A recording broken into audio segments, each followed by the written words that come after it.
Hi, good afternoon. When I saw the motto of the conference for the fan of it, I've been struggling to try to figure out how do I link to that, but I'm afraid what I'm about to talk about for the next 20 minutes or so might get me uninvited from any future events that have a similar motto, because we're actually probably not trying to create fans for the brand Lufthansa. And I'll try to explain over the next 20 minutes why I say that and the kind of relationship that we're actually trying to engender between our brand and customers or people that could potentially be customers. And the theme of the presentation is very much about empathy. Now, I'll give you a little bit of a look into the engine room of Lufthansa and the things that we've been thinking about for the last couple of years, where we stand now, and some of the hypotheses that we have about how to move forward and how to be successful. We started an exercise about 2 years ago where we tried to figure out why does Lufthansa need a marketing department in the first place, and what should a marketing department at Lufthansa deliver in order to be meaningful and relevant for the company at large. So we went through an exercise of what do we think marketing of the future needs to deliver in general, but also for Lufthansa. And you will find the motto of empathy kind of like imbued throughout this entire presentation.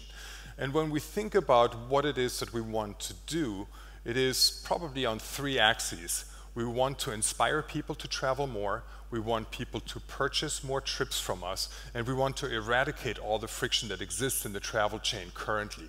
And the best way we know how to describe that is that we want to create positive value exchanges at every contact point that we have with our customers in order to do one of 2 things. Either we can increase the joy of use of our brand, or we can create concrete monetization opportunities that didn't exist in the past. And so we talked about, on an abstract level, the things that we wanted to deliver, how we wanted to deliver them. And all of these things have led us to really re-architect not just the way in which we think about things, but also the way in which we produce the kind of things. And again, you will find throughout this that we want to make sure that we find the best organic way to embed ourselves into lives of consumers and make ourselves count where we have an opportunity, understanding that people don't spend an awful lot of time thinking about us or any other brands, because they shouldn't. They have real lives to lead. But when they do think about us, when they do have an opportunity to get in touch with us, we want to make sure that we actually created something that is meaningful for them. So, here's just a little bit of the backdrop against which we've been conceiving of the concrete work that we've been doing over the last couple of years.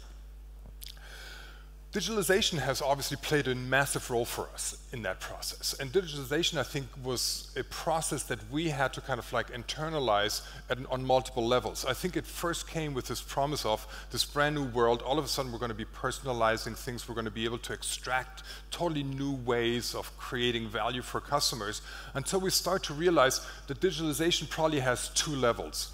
One, which I think is a foundational level. We need to get better data, and we need to use that data in a way that is more meaningful than perhaps in the past. But we don't necessarily have to deliver everything that we know through a data-led instrument. Oftentimes, what we've been focused on for the last couple of years is to actually make sure that the human touch points, of which we still have a lot, we have more than 20,000 customer-facing employees, that those people are better capable of comprehending the things that have happened to a particular customer in the past, so they can better serve their needs in the present. Empathy is the one thing that we have started to then lay over the entire journey. We oftentimes have people 3 months from the time that they first start thinking about a trip until they finally board a plane in front of us. And we know that throughout that period, there are multiple things that are occurring to them, multiple needs that arise, and multiple need states in which they are. So we've actually built out a couple of tools that help us better understand what do we think a particular need state is for a customer that is in the so-called inspiration stage versus when they're booking the stage. There are different kind of like conflicts that arise. There are different fantasies that we can evoke. There are different fears that we can allay, and we try to do that as holistically as possible. But, we had to learn this, and empathy and imbuing empathy into kind of the way in which you're working is not a scientific, linear, kind of predictable process. We've made a lot of mistakes along the way. We've tried a lot of things, they have fallen backwards. I'll show a couple of examples of the things that we thought had fantastic human insights that backfired biblically, and some of the things that we had to just kind of like go through and learn and iterate on until we're getting to a stage where we're feeling a little bit better about understanding what the concrete needs are or the real needs are, and then how we can address them. One of the things that we've done, one of the exercises, is that we've created much more discernible personas. We did an exercise where we went and tried to figure out what are the different types of travelers that exist from an attitudinal, demographic, psychographic perspective. We ended up with a set of about 40 of them. We whittled it down to 6 that we found were substantive enough, but also lucrative enough for us to take a harder look at. And now we're working as an entire organization against the backdrop of these 6 types. I'll give you an example of one. There's one type that we call an exclusivity seeker, and you can see the types of things that we're trying to describe about them. We try to think about what kind of other brands do they get in touch with? What are the things that they also do? What are some of the things that turn them on or turn them off? What are the things that we think across the travel chain are capable of creating kind of a magic moment for them because it is an unexpected surprise? And we've done that across all of the 6 groups that we have identified. We keep refining them. We keep re-aggregating more information that we get through our data to help validate or improve on the model that we currently have. But the journey began before that. I joined Lufthansa about 6 years ago, 5.5 years ago. And during the first phase, I think, of my employment there, the benefit that you have is that you get to ask a lot of really, really dumb questions without immediately getting fired. I still ask a lot of questions, but now I run a higher risk of getting fired, I guess. But when I started out, I think it was about 6 months in, and I walked through an airport in Frankfurt, and Frankfurt and Munich are the 2 hubs that we have for Lufthansa, so we're very, very present from a communication perspective there. And I looked at the billboards that we had, and they were the same billboards that we would have put in a high street kind of environment or in a magazine. And I thought, this is odd. We all know that people are in a different mindset when they are at an airport, yet we're giving them the exact same message as we will give them as they're sitting at their office desk. So we tried to figure out what are some of the things that we can hypothesize around the need states or the mindsets of a person as they are at the airport. And so we clustered them into the most simple of categories. We said, well, either somebody's excited because they're going on a trip that they've been dreaming about, and that is kind of like the moment in which it's finally coming true. Or they're nervous. They're going on a business trip, they're going to a presentation, maybe they're not so sure about flying. We know that there are people that are sad because they just said goodbye to somebody. And we know that there are people that are happy because they're welcoming somebody back that they had not seen for a while. So can we do something with that? And so as opposed to having the old posters that we had in the past, we actually created different installations that we thought in a very symbolic way were capable of addressing some of these needs. This is one that was called the Welcome Printer, and this was in the arrivals area of Frankfurt and Munich airports. This was a very, very simple machine that was capable of having printed kind of like welcome signs that were personalized. So you could hold up a sign as you were waiting for your loved one that said, "Welcome back, honey."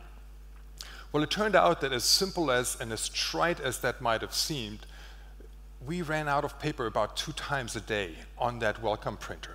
People were printing these out day and night, it seemed. And this was one of the most successful things we've done.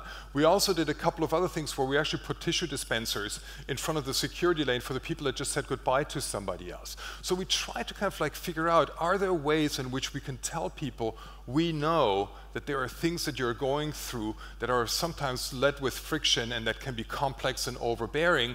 How can we help you with that? And then we overshot the target. This is something that was born out of a pretty autobiographical kind of experience. I remember when I first became kind of like an elite flyer at Lufthansa, I thought, well, here it is, I've arrived. This is my sign of having arrived. And you start carrying around this card with pride, and at some point you land in that lounge on a Sunday evening, and you look around and you go, well, I don't know if the people that are winning at life are sitting with me here right now. because Sunday nights can perhaps be better spent than at an airport. Maybe you would be better off spending that with your kids or doing a barbecue, whatever. So we know that people that travel frequently do this at a cost. So we thought, is there a way in which we can reach out to people and say, we know that you're at the airport right now and that you would rather be doing something else. Here's something to help. So we built this thing which was called Bedtime Stories. It was a physical installation that we deployed into the Frankfurt airport, and it was supposed to allow people to read a little bedtime story to their child and send it as a digital file over to them. I think 3 people used it in like a month's time, maybe 4. I don't know, nobody used it. And we realized that we were asking too much of them. It was just too heavy weight. And for somebody in a business suit to put themselves into that situation, to do that, was just a commitment that they weren't willing to do. And so we tore it down. We swore we're never going to do something like that again. We might do similar things again, but the rigor behind making sure that you actually know what you're doing and you know what you're doing right and what you're doing wrong is one of the pillars on which we've built the marketing organization. We need to learn, and we need to learn really, really fast. We're also pushing a lot of innovation. So we were one of the first airlines, I think we were the first airlines to do a fashion show at 30,000 feet. So we did a fashion show on a 747 where the runway was, you know, the business class compartment. We filmed the whole thing. We did it in an interactive forum as part of what we're calling the flying labs. So we could actually kind of like transport that experience to all the other passengers on board as well. You could ask people questions about why are we doing this. So we had a very, very interactive platform that we're continuing to use, particularly to tech platforms, to keep trying to figure out what other things are possible to do on an airplane that could help in making the airline experience a little bit more pleasant. But we're also trying to make sure that, building on the point that I made earlier, sometimes, you know, you think of an airline just about a couple of months before you go on a trip, or you think about them more intensely when you're at the airport, but you don't necessarily think about them in your daily life. And so we're trying to find ways in which we can meaningfully, every so often, pop up in the middle of people's lives and tell a story about something that might be relevant to the journey that they want to go on. So here's a little kiosk that we built that felt like you were at a kiosk in New York or in Tokyo, and I'll show a very, very brief film about how it worked. It has German subtitles, but I think it is comprehensible anyway.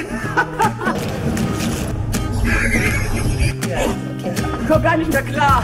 Hä? Ist ja crazy.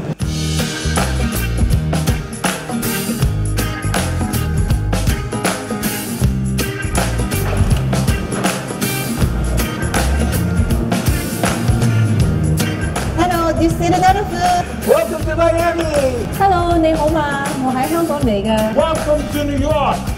The Big Apple. Love from the USA. Here you go.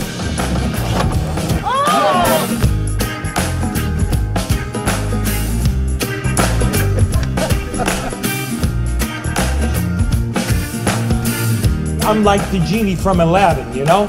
Your wish is my command. You got something special? This is special. this is special. Happy birthday to you. ちょっとユーバックハットおいで。 Happy life in Tokyo. 走啊，唔好理啦。Can you make it dab? 阿叔咁嘅啫。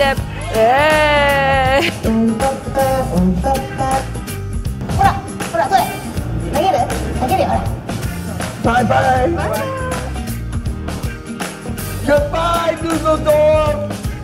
Yeah, it was fun seeing you. Bye.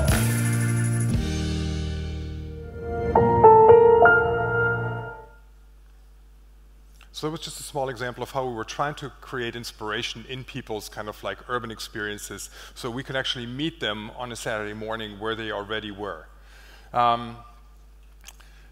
The bigger quest that we've been on is to try to figure out, why do people travel in the first place? Why is travel perhaps more meaningful now than it ever has been? And what are the types of things that we can do to help people perhaps travel what we would call better?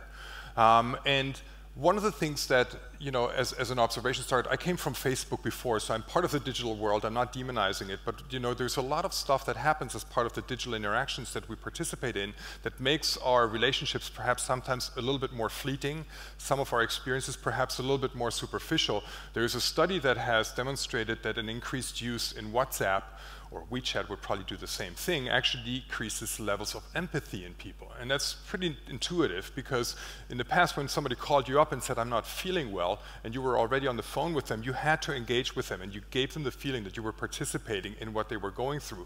If somebody now sends you a WhatsApp that says, I'm not feeling so well, you may or may not pick up that phone. You may get back to them in 10 minutes time or in 2 days time, and it's a different level of interaction. And so knowing that people haven't changed, their needs haven't changed, the need for having immersive experiences, the needs for having things that are sustainable haven't changed, we think that travel is a perfect antidote or complement to that phenomenon, so that people can still have the kind of experiences that are real, that are immersive, that can sometimes create fictions, but at least they are much more sustainable. So we created a couple of platforms on which we try to test that narrative. Is that really, really true? The first platform we created was called Inspired By. The genius of it, I think, was not so much the fact that it was a online platform on Facebook and Google and YouTube, and gave us quick interaction and feedback. The genius was that none of our board members are on any of those platforms. So we could actually experiment as much as we wanted without anybody kind of like giving us a hard time about it. So we did a lot of learning. We made some miserable mistakes. We had some grandiose successes. The grandiose successes were the ones that our board ended up being able to see. But we also just kind of like knew that we were getting closer and closer to something that we felt was actually quite meaningful. And we had the dilemma that we were capable of telling these stories in long format for 6 minutes or so and tell really compelling stories, but we hadn't found a way to translate that into classic kind of like marketing campaigns until we came onto this platform which is called Life-Changing Places. I'm running out of time, so I'm going to skip over a couple of slides so that I can talk about Life-Changing Places and what it means to us. Because it is all about how great can a journey be. And so we're depicting real people that have gone on real trips and have made real changes to their lives as a result of that. And I'll just show you one short clip to illustrate that. Life can be crazy. I was a surf photographer, standing on the most beautiful beaches, but it actually became boring. So I went to the Lofoten Islands. Minus 23 degrees, icy wind, and I could barely press the shutter button. And now I know I never want to do anything else again.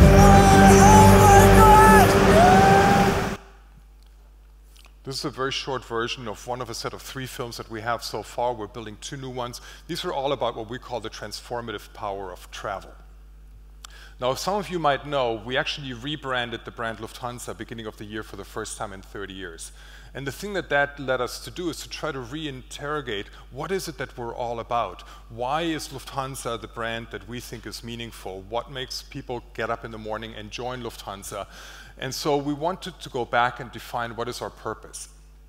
So we came up with the following. We think that humans are explorers, and that our role in this current world is to make sure that we celebrate openness. In this world in which so many things have all of a sudden started to go sideways 2 years ago, where people are like being revisionistic, where people are kind of like closing borders again, we actually think the world is a better place the more people interact across cultures with one another, the more societies get to exchange ideas.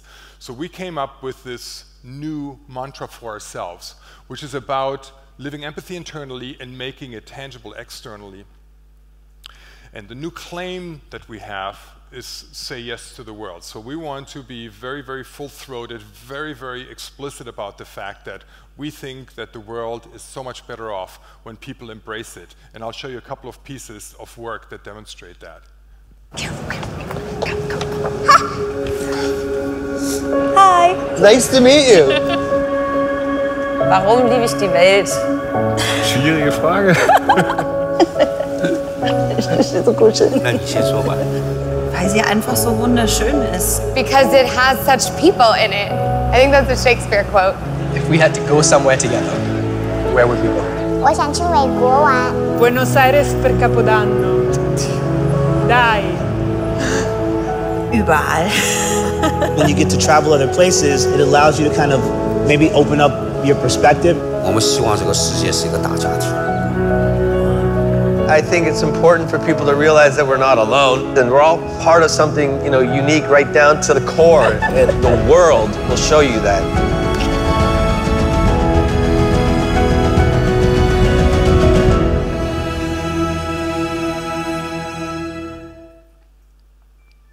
So this is the new campaign platform. It's obviously one that gets woven together across a gazillion of little kind of like touch points.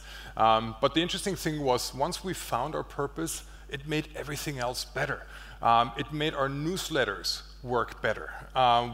It had effects in places in which we had never suspected it, because all of a sudden, whatever we were saying from a content perspective seemed to have a higher purpose and was just more highly resonant as a result of that. So, these are some of the creatives that we have been deploying, which are the ones that sometimes are very contextual. This was in the business section of magazines, for example. All of them just asking some very, very simple questions that give you an opportunity to kind of like reinvestigate what it is that is perhaps important in your life, what you find meaningful, what you find joy in, what are the things that travel can perhaps add to your life that other things cannot do in the same way. And so with that, I thank you for your attention. I appreciate the opportunity to having been there. Keep exploring and travel as much as you can. If it happens to be on Lufthansa, I'd be additionally grateful for that. Thank you so much.